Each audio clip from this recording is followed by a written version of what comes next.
অধ্যাপক দীপক কুমাৰ শৰ্মা অভিনন্দন গ্ৰন্থ উন্মোচন।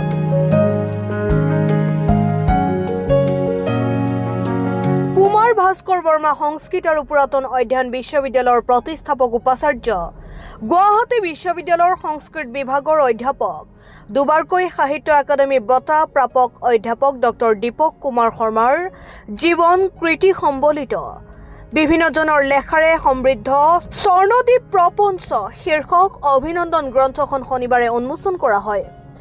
নলবাৰী মহাবিদ্যালয়ৰ প্ৰভাত চন্দ্ৰ গোস্বামী প্ৰেক্ষাগৃহত অনুষ্ঠিত হোৱা উন্মোচনী সভাখন পৰিচালনা কৰে বিশিষ্ট নাট্যকাৰ ধ্ৰুৱজ্যোতি শৰ্মাই। লেখক তথা আহ্বায়ক ডক্টৰ সুশান্ত কুমাৰ কাশ্যপে উদ্দেশ্য ব্যাখ্যা কৰা সভাখনৰ আগমুহূৰ্তত নলবাৰী মহাবিদ্যালয়ৰ স্মৃতি সৌধত বন্তি প্ৰজ্বলন আৰু শ্ৰদ্ধাঞ্জলি অৰ্পণ কৰে ক্ৰমে অধ্যাপক ডক্টৰ দীপক কুমাৰ শৰ্মা, নলবাৰী জিলা সাহিত্য সভাৰ সভাপতি ডক্টৰ বীৰেন কুমাৰ চক্ৰৱৰ্তী আৰু নলবাৰী মহাবিদ্যালয়ৰ অধ্যক্ষ ডক্টৰ কমল নয়ন পাটোৱাৰীয়ে। সভাত অভিনন্দন গ্ৰন্থখন উন্মোচন কৰে অসম সাহিত্য সভাৰ প্ৰাক্তন সভাপতি তথা শ্ৰীমন্ত শংকৰদেৱ স্বাস্থ্য বিজ্ঞান বিশ্ববিদ্যালয়ৰ উপাচাৰ্য ডক্টৰ ধ্ৰুৱজ্যোতি বৰাই। উন্মোচনী ভাষণত ডক্টৰ বৰাই কয়, গুণী মানুহক সমাজে স্বীকৃতি দিয়া উচিত। আমন্ত্ৰিত অতিথি হিচাপে থাকি নলবাৰী জিলা আয়ুক্ত নিবেদন দাস পাটোৱাৰীয়ে কয়, আমি যি কাম কৰোঁ তাক নিখুঁতভাৱে কৰা উচিত। গুৱাহাটী বিশ্ববিদ্যালয়ৰ অধ্যাপক ডক্টৰ বিভাস চৌধুৰীয়ে কয়, এই অভিনন্দন গ্ৰন্থখন মাইলৰ খুঁটি হৈ থাকিব। অসম সাহিত্য সভাৰ প্ৰধান সম্পাদক দেৱজিৎ বৰাই কয়, অসমত এনে এখন পতাকা আছে যিখন পতাকাৰ তলত সকলোৱে সমবেত হ'ব পাৰে। নলবাৰীৰ সুধী সমাজে একত্ৰিত হৈ যি অনুষ্ঠান আয়োজন কৰিছে এই ধন্যবাদৰ পাত্ৰ বুলিও মন্তব্য কৰে বৰাই। ডক্টৰ দীপক কুমাৰ শৰ্মা ছাৰ অসমৰ বৌদ্ধিক জগতৰ এটি নক্ষত্ৰ।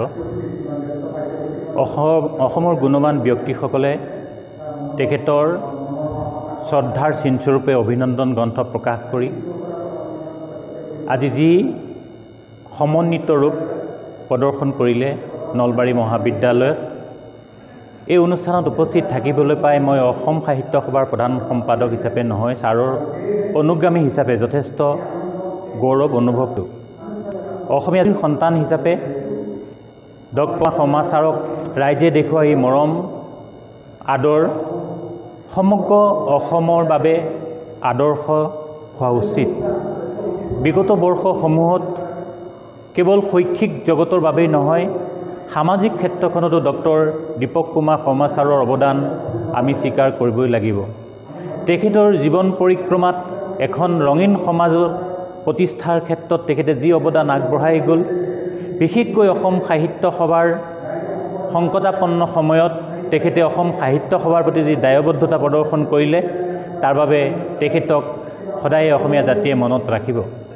অনুষ্ঠানত উপস্থিত থাকি গুৱাহাটী বিশ্ববিদ্যালয়ৰ অধ্যাপক ডক্টৰ বিভাস চৌধুৰী আৰু প্ৰাক্তন মহাধিবক্তা ডক্টৰ ৰমেশ চন্দ্ৰ বৰপাত্ৰ গোহাঁয়ে অধ্যাপক ডক্টৰ দীপক কুমাৰ শৰ্মাৰ সান্নিধ্যৰ কথা উনুকিয়াই শিক্ষাৰ ক্ষেত্ৰখনত তেওঁৰ অৱদান বিস্তৃতভাৱে বৰ্ণনা কৰে। সভাত অধ্যাপক দীপক কুমাৰ শৰ্মাক বিভিন্ন দল সংগঠন আৰু অনুষ্ঠান প্ৰতিষ্ঠানসমূহে সম্বৰ্ধনা জনায়। নলবাৰী মহাবিদ্যালয়ৰ প্ৰভাত চন্দ্ৰ গোস্বামী প্ৰেক্ষাগৃহত কুমাৰ ভাস্কৰ বৰ্মা সংস্কৃত আৰু পুৰাতন অধ্যয়ন বিশ্ববিদ্যালয়ৰ প্ৰতিষ্ঠাপক উপাচাৰ্য, আমাৰ শ্ৰদ্ধাৰ দুবাৰকৈ সাহিত্য একাডেমী বঁটা প্ৰাপক ডক্টৰ দীপক কুমাৰ শৰ্মাদেৱৰ এখন অভিনন্দন গ্ৰন্থ উন্মোচনী অনুষ্ঠান অনুষ্ঠিত হৈ যায়।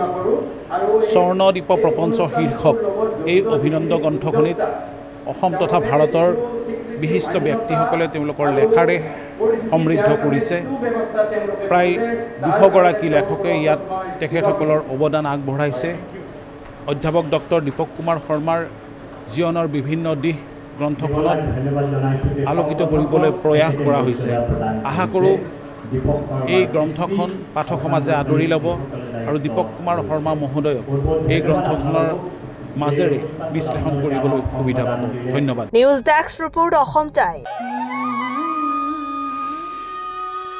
চিটিচি আৰু অৰ্থডক্স চাহৰ অপূৰ্ব সংমিশ্ৰণ দিহিং পাটকাই চাহ। ইয়াৰ প্ৰতিটো চুমুকত আছে আমেজ ভৰা সতেজতা। সেয়েহে মোৰ একমাত্ৰ চইচ দিহিং পাটকাই কৰক চাই। অসম আৰু অসমীয়াৰ গৌৰৱ। আপোনাৰ দিনটো সতেজ কৰক দিহিং পাটকাই চাহেৰে।